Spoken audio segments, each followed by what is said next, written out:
I am Deb Donig. I am a professor of English literature by training. I'm faculty at UC Berkeley in the School of Information, and I am the Siegel Endowed Fellow at All Tech is Human. My research is primarily focused on the development of a responsible tech workforce, and I'm really interested in trying to understand the history of responsible technology, mostly focused on a post-2016 moment of a techlash or a backlash against irresponsible tech practices and tech products that cause harm.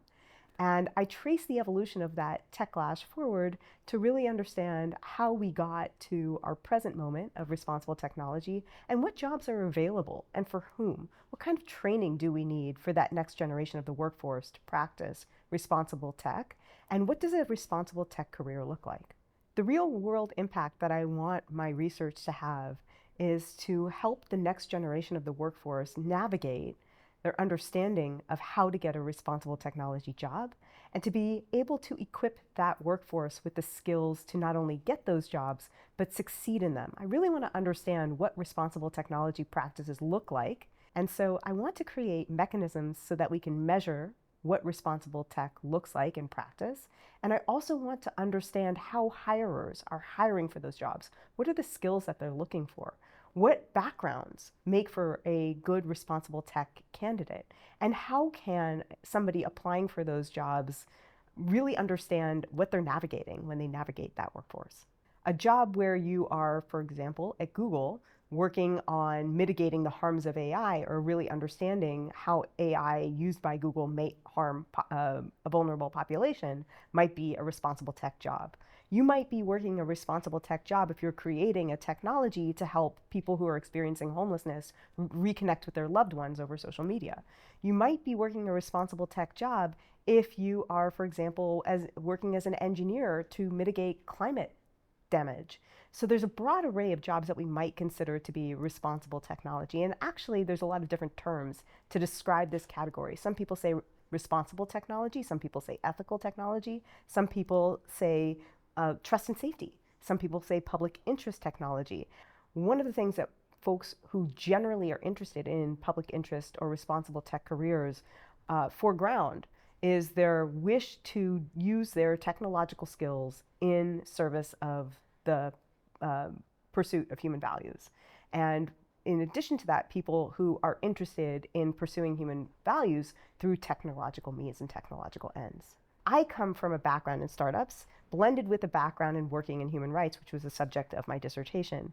And working in human rights, I started to see the ways in which you cannot talk about human rights in the 21st century without talking about tech. And that was really visible in 2016. And in the wake of that 2016 election, I founded my first organization to help us better understand the intersection between tech culture and tech products and human rights. In my first professorship, where I was teaching at a polytechnic university, I sat down my first week I was there with a group of students, many of whom were engineers, and I told them that I was there to teach ethics, human rights, and literature.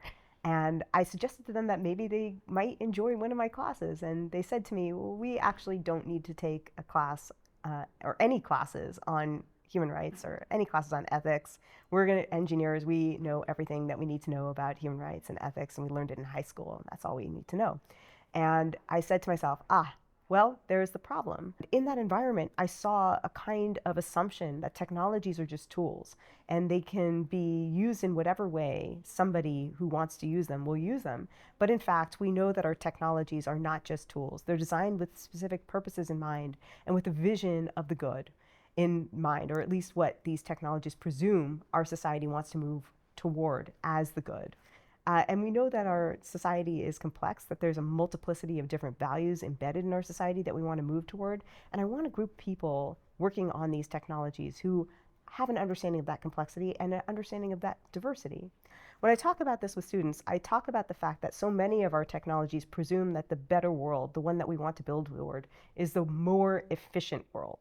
And that's sometimes true. I don't want to knock efficiency, but we also know that we do a lot of things and we live in a lot of ways that are not in order to maximize efficiency.